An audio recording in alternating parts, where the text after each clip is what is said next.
Hi అండి. Hello, welcome back to Swarnasri kitchen. మీ స్వర్ణ. మీరందరూ ఎలా ఉన్నారండి? బాగున్నారా? నేను కూడా చాలా చాలా బాగున్నాను. ఇన్ని రోజులైతే నేను కొన్ని రోజులు వీడియోస్ కనిపించకుండా చేశాను కదండి. ఈ రోజు నుంచి నా ప్రతి వీడియో కూడా మీకు కనపడే వస్తుంది. ఎందుకంటే మన సబ్స్క్రైబర్లు చాలామంది అక్క కనిపించి చేయండి అని చెప్పేసి అడుగుతున్నారనమాట. అంటే బయట వాళ్ళు కూడా చాలామంది తెలిసిన వాళ్ళు అడుగుతున్నారండి. మేమైతే ఆ వీడియో తీయలేకపోయాము, కానీ అడుగుతున్నారని చెప్పేసి ప్రతి వీడియో కూడా నేను కనిపించే పెడదామని డిసైడ్ అయ్యాను అనమాట. అందుకని చెప్పేసి ఈ రోజు నుంచి కంటిన్యూగా నా వీడియోస్ అన్నీ కూడా కనిపించే వస్తాయండి. అదనమాట. అయితే నేను మంచి మంచి కొత్త కొత్త వంటలు చేస్తున్నానండి. అయితే పల్లెటూరులో వండుకునే వంటలు, సిటీలో వండుకునే వంటలు, అలా వెరైటీగా వంటలన్నీ చూపిస్తానన్నమాట. ప్రతి వంటను కూడా మీరు చూడండి, మీకు చాలా బాగా అర్థమవుతుందండి. చేసుకోవచ్చు కూడా, కష్టమైనవి కాదండి, చాలా సులువుగా చేసుకునే పద్ధతిలో నేను చూపిస్తానన్నమాట. అంటే అంతకుముందు నా సబ్స్క్రైబర్స్ చూసిన వాళ్ళకి నా వంటలు ఎలా ఉన్నాయో మీకు తెలిసే ఉంటుందండి. అందుకని నేను ఇప్పుడు కొత్తగా నా ఛానల్ ఎవరైతే చూస్తారో వాళ్ళకి అర్థం కావటం కోసం నేనైతే చెప్తున్నాను. అదండి. అయితే ఇప్పటి వరకు కూడా నా ఛానల్ని మీరందరూ సపోర్ట్ చేసి, నా సబ్స్క్రైబర్స్ అందరూ సపోర్ట్ చేశారు, నా ఛానల్ని ఆదరించారు. ఇప్పటి వరకు మంచి వ్యూస్ అయితే వచ్చాయండి. అదనమాట. అయితే మరి ఫస్ట్ టైం కనుక నా ఛానల్ని చూస్తున్నట్లయితే ప్లీజ్ అండి సబ్స్క్రైబ్ చేసుకోండి. నా ప్రతి వంటను కూడా చూసిన వాళ్ళు ఒక లైక్ అయితే చేయండి. ఎందుకంటే మీరు లైక్ చేయటం వల్ల నాకు ఈ వీడియో ఇంకొక వాళ్ళకి వెళ్ళి వాళ్ళు చూస్తారు, ఇంకా సపోర్ట్ కూడా చేస్తారు. దాని నిమిత్తం మీరు లైక్ చేయండి. చూసిన ప్రతి ఒక్కరు ప్లీజ్ అండి లైక్ చేయండి. కనీసం ఒక 100 లైక్లైనా రావాలండి. సరేనా? చేస్తారు కదా నా సబ్స్క్రైబర్స్ అందరూ. మరి ఇంకా కొత్త కొత్త వెరైటీ వంటలు, సింపుల్ వంటలు, బ్యాచులర్ వంటలు, పిల్లలు కూడా చాలా ఈజీగా చేసుకునే వంటలు, ఇంకా పిల్లలు తినే వంటలు కూడా, అంటే కాకరకాయ లాంటి, ఇంకా అలాంటి తినకుండా ఉంటారు కదండి చిన్నపిల్లలు, వాళ్ళకు కూడా అట్లాంటి ఆహారాన్ని కూడా నేను చూపిస్తానన్నమాట.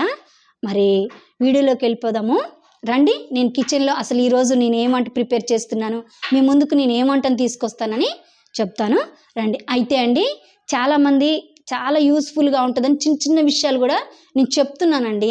ఎందుకంటే కొంతమందికి అర్థం కావు కదండి.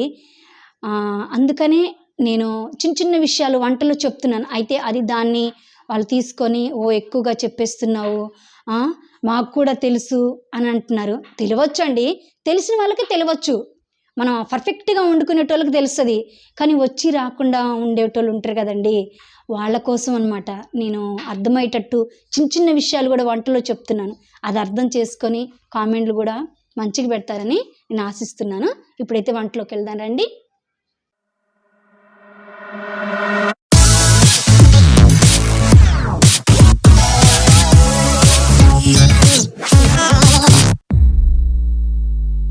అయితే నేను సింపుల్గా పప్పుని ఏ విధంగా తయారు చేసుకోవాలో సింపుల్ మెథడ్లో చూపిస్తానండి.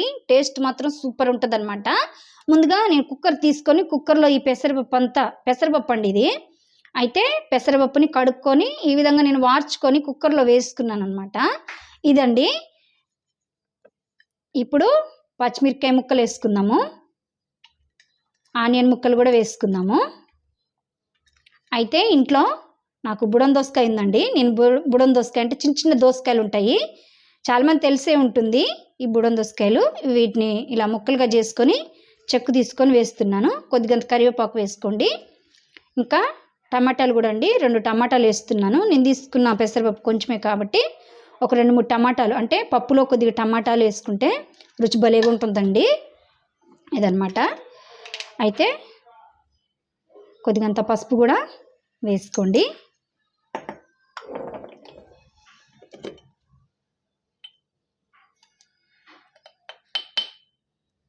కొద్దిగంత సాల్ట్, ఇంకా కొంచెం అంతా 1 స్పూన్ అంత ఆయిల్ వేసుకోండి.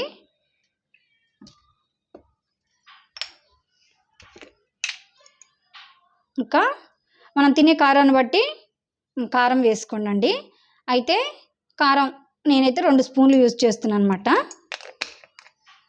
అన్నీ కూడా వేసుకున్న తర్వాత ఇప్పుడు వాటర్ యాడ్ చేసుకోవాలి దీంట్లో. ఎక్కువగా వేసుకోవద్దండి, ఎక్కువ వేసుకుంటే ఏమవుతుందంటే పొంగిపోతాయి అన్నమాట. అందుకే తగినన్ని ఈ ముక్కలన్నీ మునిగే వరకు మనం ఇట్లా వాటర్ వేసుకోవాలి. ఇప్పుడు కొద్దిగంత చింతపండు వేసుకోండి పులుపు కోసం. ఇగోండి అన్నీ వేసుకున్న తర్వాత ఇట్లా కుక్కర్ పెట్టేసుకొని ఇక స్టవ్ మీద పెట్టేసుకొని ఒక 4 విజిల్స్ వచ్చే వరకు పప్పుని మంచిగా ఉడికించుకుందాం.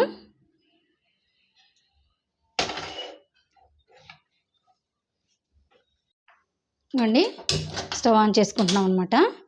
ఇది ఈరోజు ఏమైందంటే అండి, కిచెన్ అంతా నీట్గా చేసుకేసుకున్నాను అనమాట. ఇక ఈరోజు ఫుడ్ కూడా లేట్ అయిపోయింది మాకు.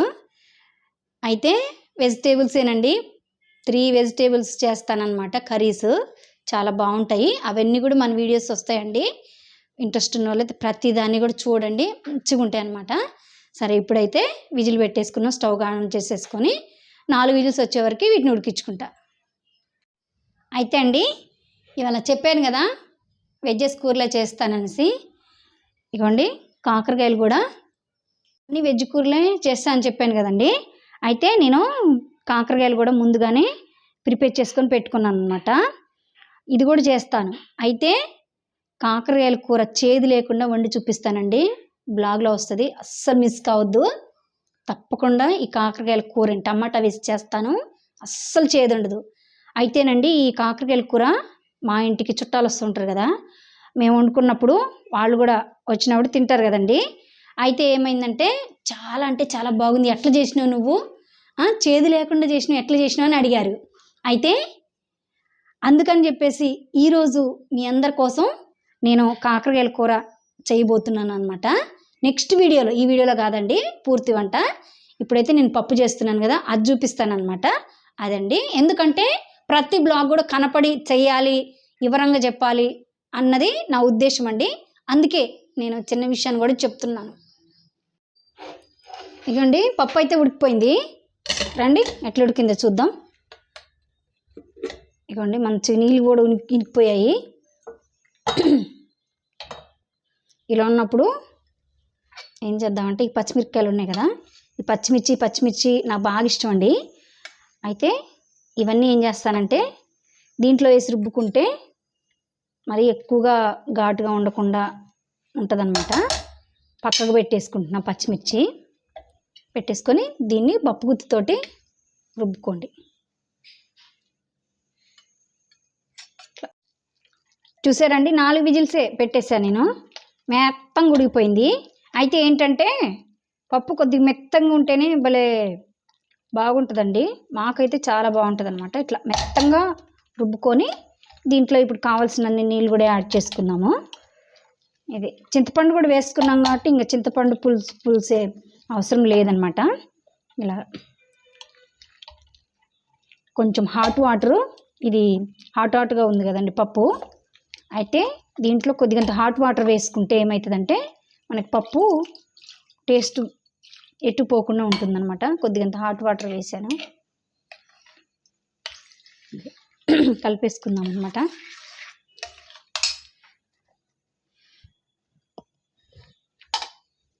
ఇప్పుడు పచ్చిమిర్చి ముక్కలు ఉన్నాయి కదా, తీసి పక్కకు పెట్టుకుని ఇవి కూడా వేసేసుకుంటాను అనమాట.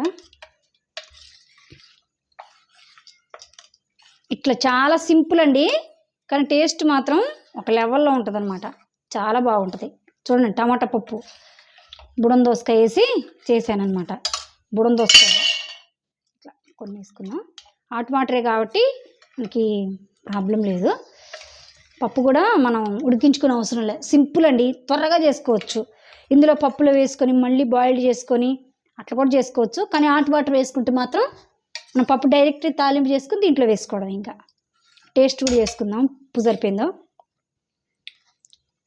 బా సూపర్ ఉందండి, కొద్దిగా ఉప్పు పట్టిద్ది, ఉప్పు వేసుకుంటా. ఇప్పుడు పోపు పెట్టేసుకుందాం పప్పుకి.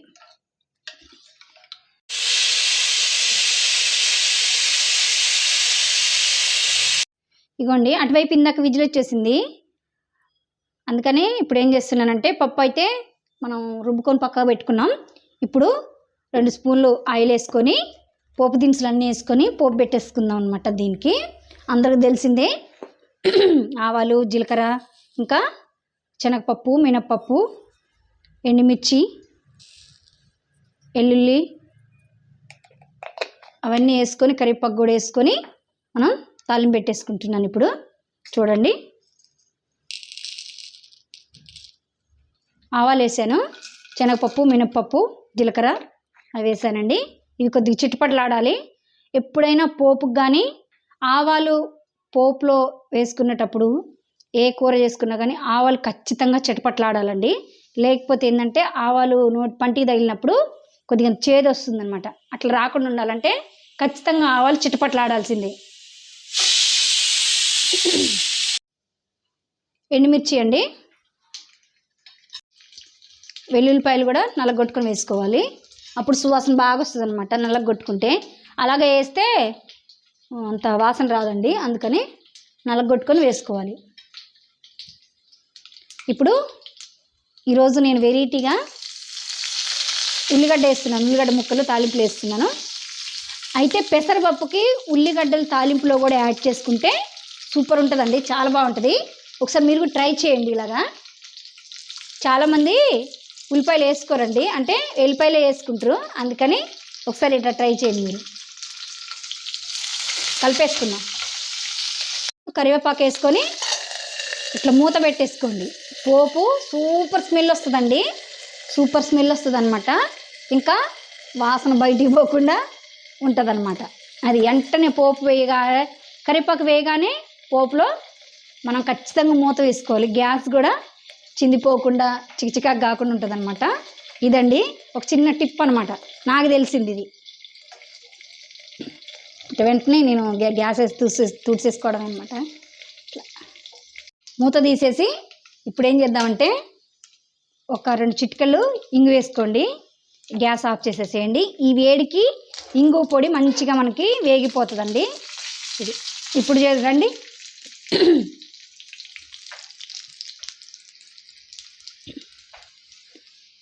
ఇప్పుడు దీంట్లో ఏం చేద్దామంటే కొద్దిగంత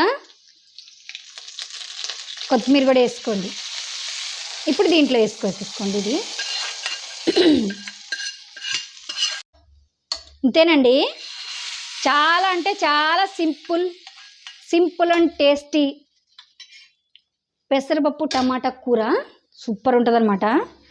అదిరిపోతుంది. ఒక్కసారి మీరు కూడా తప్పకుండా ట్రై చేయండి. ట్రై చేసి నాకు కామెంట్ బాక్స్లో మీ ఫీడ్బ్యాక్ని నాకు తెలియచేయండి. మీకు ఎలా వచ్చిందో మీరు కూడా ఇలాగే చేసేసుకొని కామెంట్ చేయండి, సరేనండి. చూడండి సూపర్గా ఉంది, అదిరిపోతుంది అనమాట. పప్పు టేస్ట్ కూడా మళ్ళీ ఒకసారి చూద్దాం. అబ్బా సూపర్ ఉందండి, సూపర్, చాలా టేస్ట్ ఉంది. ఎందుకంటే కందిపప్పు పెసరపప్పు కదా, కందిపప్పుతో కాకుండా పెసరపప్పు సలవ చేస్తుంది అనమాట. అందుకని దీన్ని ఇప్పుడు ఏం చేద్దామంటే మూత వేసేసుకొని ఇంతేనండి. చూసారు కదా, వేడి టమాటా పెసరపప్పు కూర అద్భుతమైన టేస్ట్, సింపుల్ అండ్ టేస్టీగా. మరి ఇక తప్పకుండా మీరు కూడా ట్రై చేయండి. అంతేనా మరి? అయితే ఈ టేస్ట్ మనకి షార్ట్స్లో వస్తుందండి, చేసి చూపిస్తాను. అది టేస్ట్ చేసి చూపిస్తాను. ఇంతే. మరి నచ్చితే మాత్రం ప్లీజ్ అండి ఒక లైక్ చేయండి. ఫస్ట్ టైం కనుక నా ఛానల్ చూస్తున్నట్లయితే సబ్స్క్రైబ్ చేసుకోండి. తెలిసిన వాళ్ళకి రిలేటివ్స్కి షేర్ చేయండి. Thank you for watching. Bye అండి.